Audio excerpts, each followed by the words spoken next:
Well, hello, everyone, and welcome back to another episode of the Never Broke Nation podcast. I'm your host, Janai Thornton, and I'm here accompanied by Chris Hollis.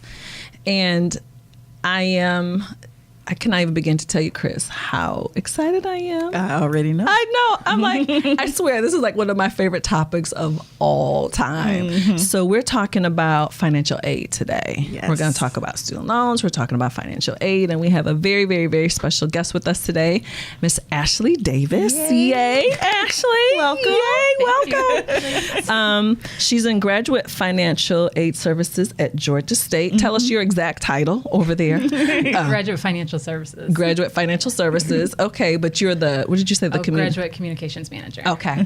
So, sounds fancy. I know, right? I know. Serious too, right? Ooh. But I love this topic, and I'm very passionate about this topic because being on the Willie Moore Jr. show, my number one question comes from people who are struggling with student loan debt.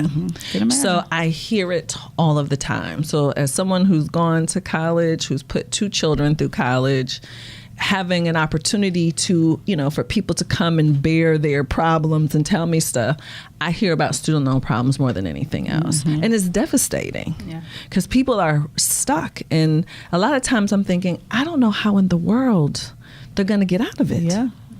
They've made a short-term decision that's impacting them for, literally their entire adult life. Mm-hmm. So that's why this is really important to me, because I'm all for education, but for education, I wouldn't be here. Mm-hmm. I think it's a tremendous opportunity. But what should it really cost? Yeah. And how can we really get it paid for the right way? Yeah. So what is right here? Mm-hmm. So that's why, Ashley, I'm happy you're here. We're going to talk about it today. So this morning when I was driving in, I called Chris and I said, you know what?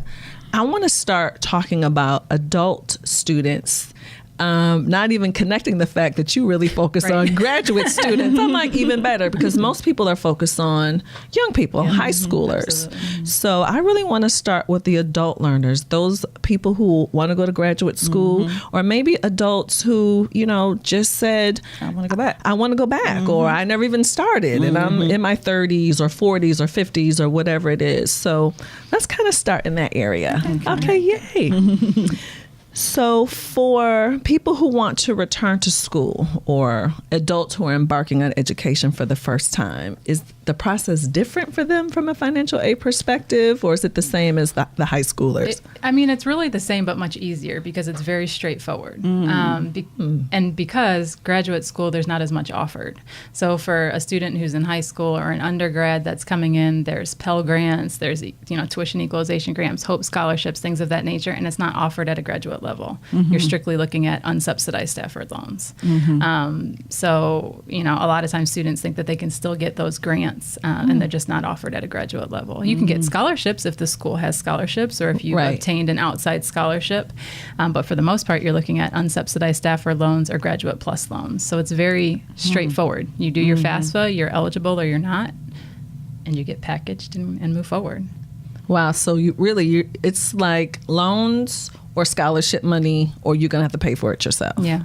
Wow. Yeah. I know. Not fair. I know. I'm just like, that doesn't make me happy at all. Like, what does that even mean? That's why I said it's very straightforward, though. Right. So the process itself is pretty, it's pretty easy. But And so let's talk about scholarship opportunities for adult students. And I'm assuming whether you're undergrad or graduate, are there lots of opportunities for folks like there are for the high schoolers, or not as many? I would say it maybe scales down some. Okay. But it depends on the school that you're at and what maybe that school offers. But there's also a lot of outside sources that people can take advantage of.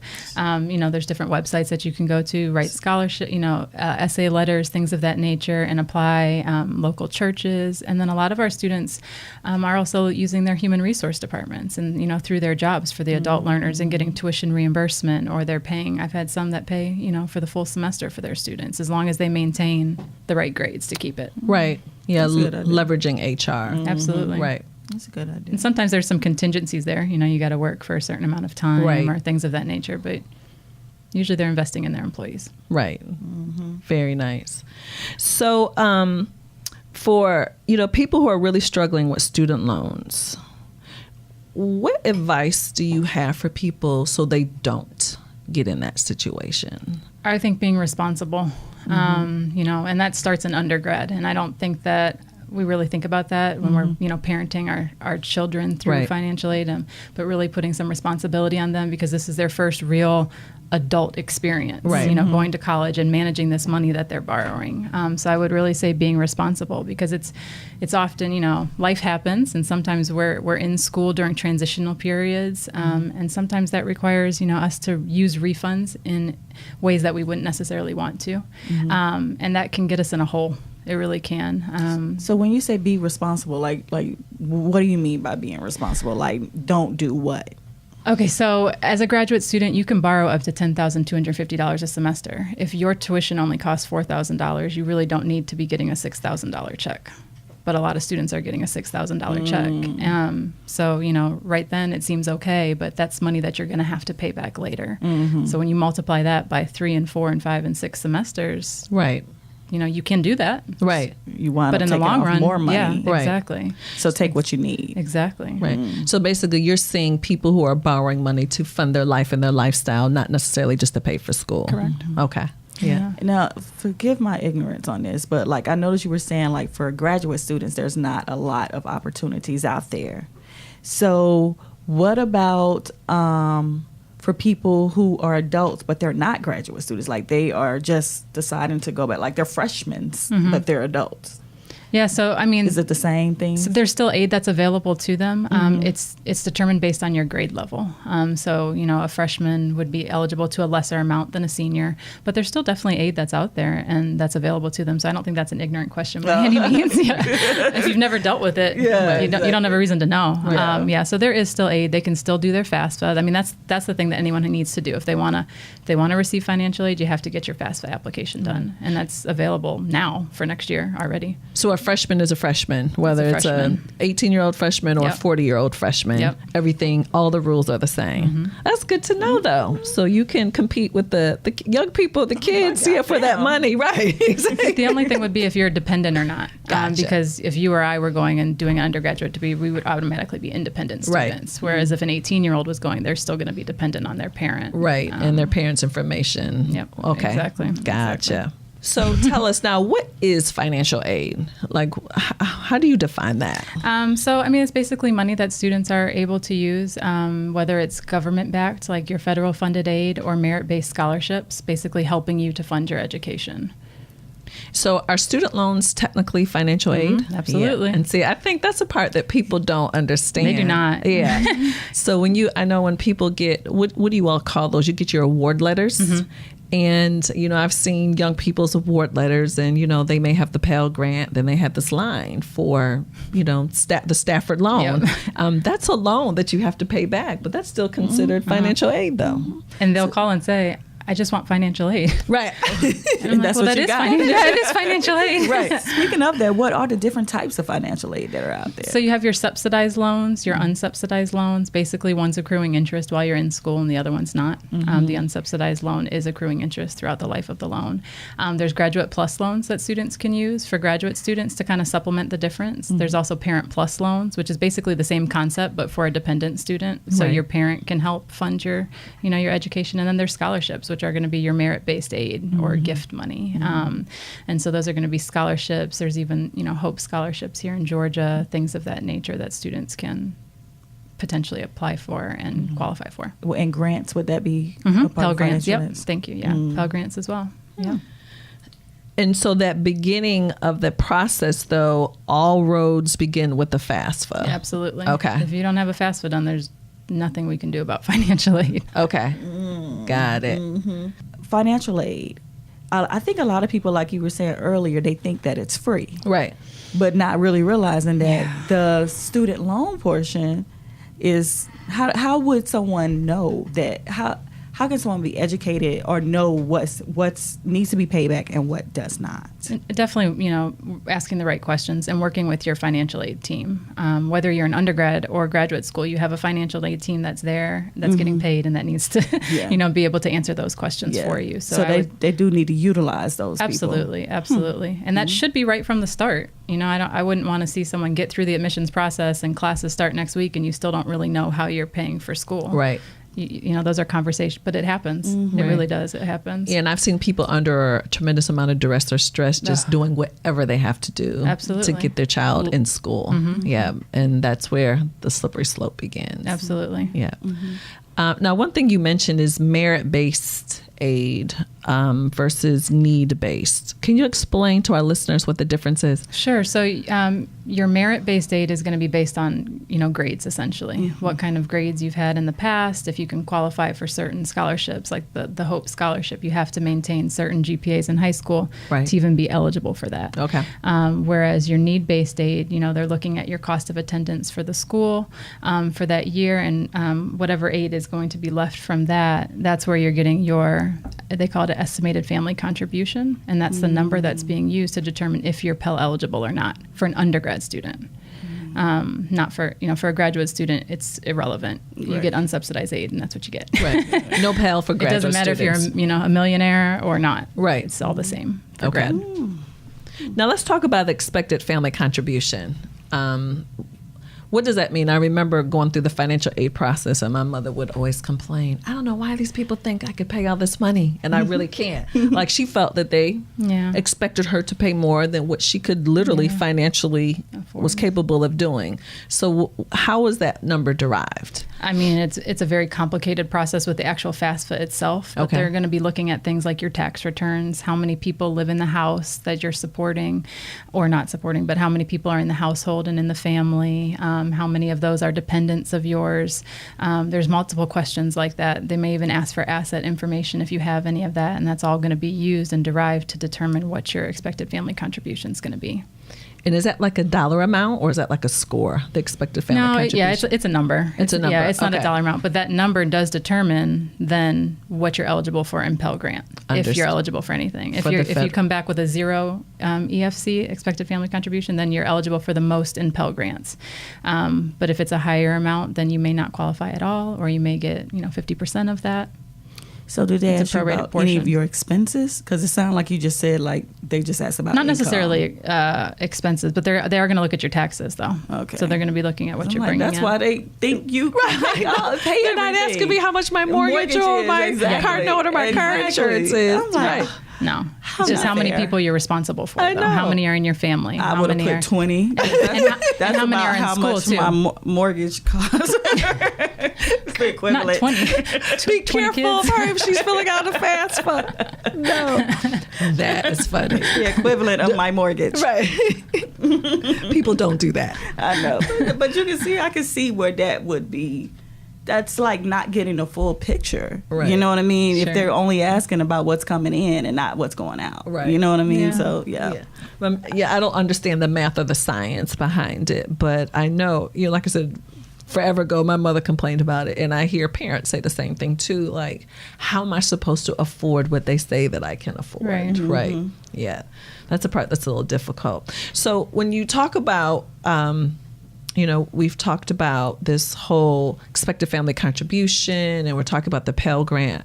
Help us understand where work study is connected with that too, because is that technically a form of financial aid? Yep, it absolutely. Is. Okay, absolutely, that is. So can you kind of explain what it is and how it works? Sure. So for federal work study, that's also going to be determined based on your, that EFC if you're eligible for something like that. Mm-hmm. It's considered a need-based additional resource. So, if you don't have that EFC number, you may not qualify for work study. Now, of course, you can still get a campus job. You can still get a job on campus, but it wouldn't exactly be the same. It wouldn't fall under the same category. But I did work study all through school, so it's definitely another way to obtain more resources and get some, have some money in your pocket while you're in school too, which really helps the students out. So work study is just that you can work to offset like tuition? Is that kind of right? So it's additional funds. Yeah, it's not going to your student account. It's going in your pocket. So how you choose to use that, if it's to help, pay for school, help your parents out, great. if that's so that you have, like for me, that was my living money when I was in school in my undergrad. You can use it that way as well. Got it. Did you have student loans when you were in school? Yes, ma'am. Okay. Yes, ma'am.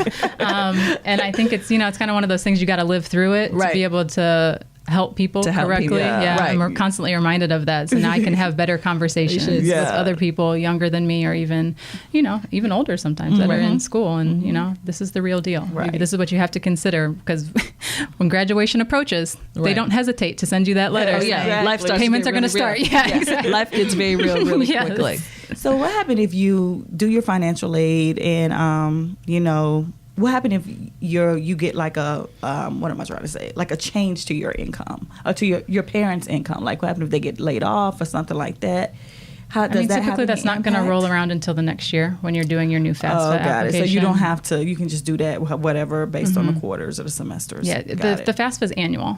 So like right now, it opened October 1st for next year for 2019-20, which seems so far away, but it's around the corner. Like, yeah. I'm happy they moved the date up to October. By the way, it takes absolutely. And you I can think it takes a lot of pressure off. Exactly. And when you do the FAFSA, most of it's pre-filled. So if you had one before, it automatically kind of moves into the next one. You just have to update your tax information, and you can even pull that straight from the IRS now.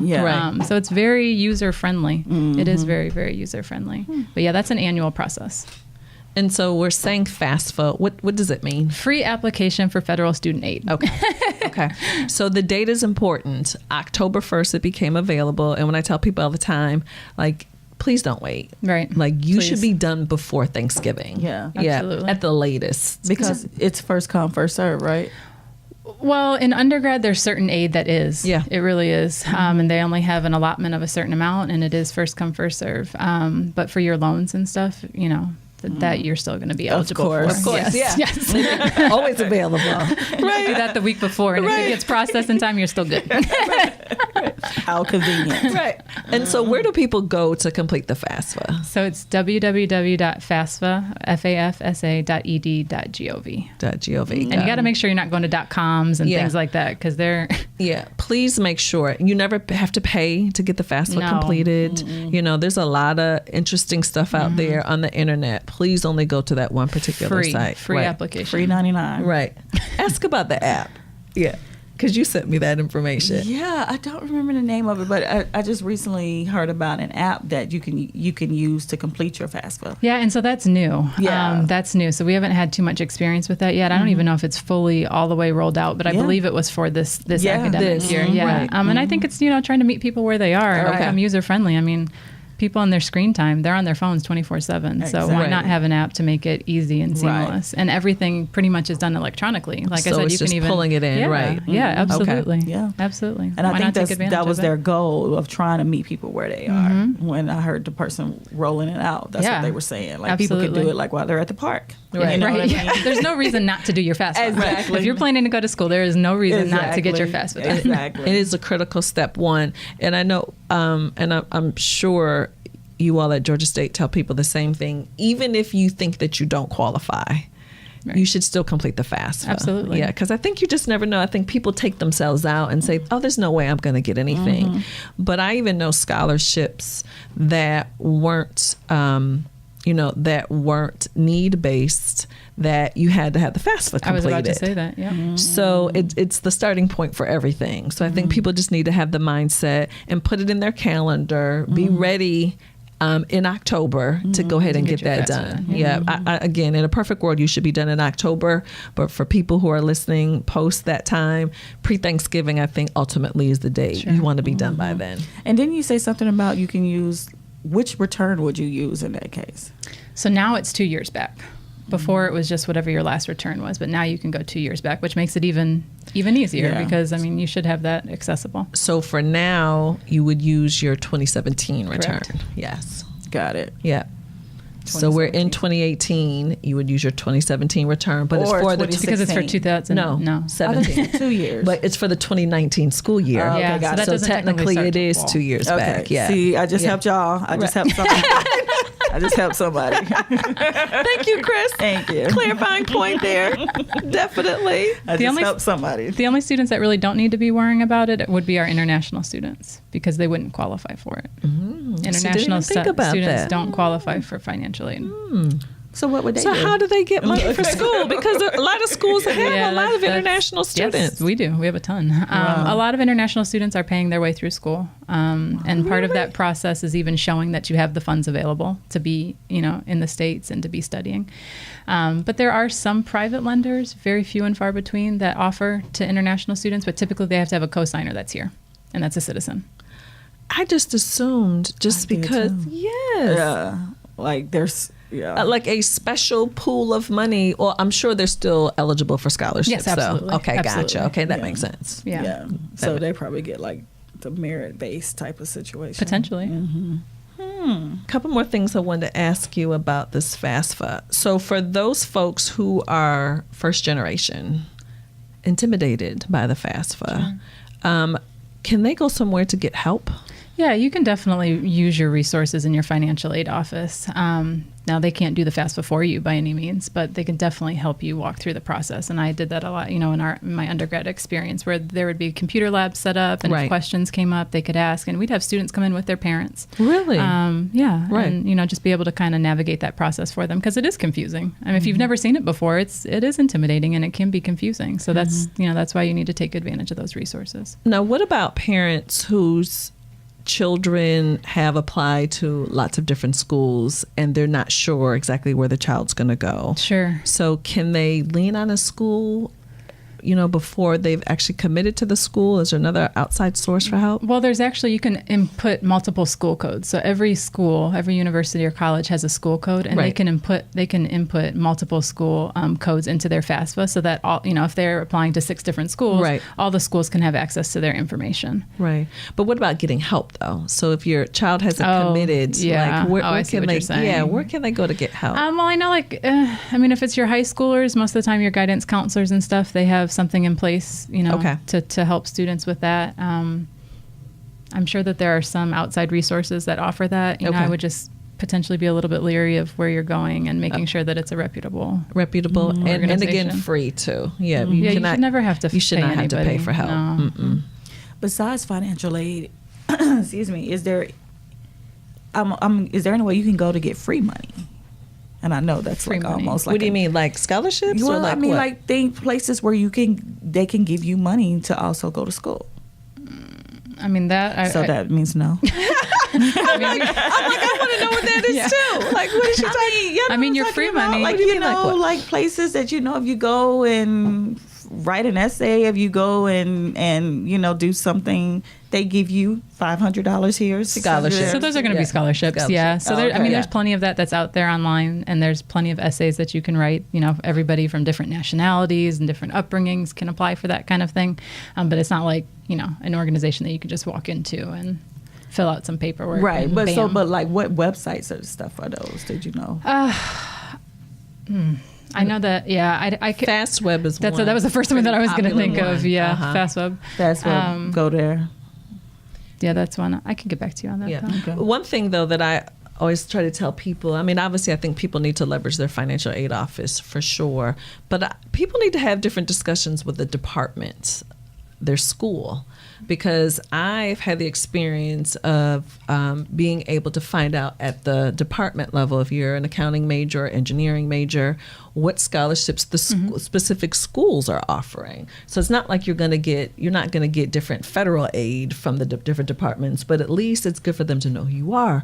What do you have to do to be eligible for this engineering scholarship or this scholarship? Departments have money. Yep. They have money to allocate to, star students. Absolutely. Yeah. So, you have to work those relationships. And that won't be listed on a school's regular scholarship webpage. You're going to need to work with your department directly for that. Directly, yeah.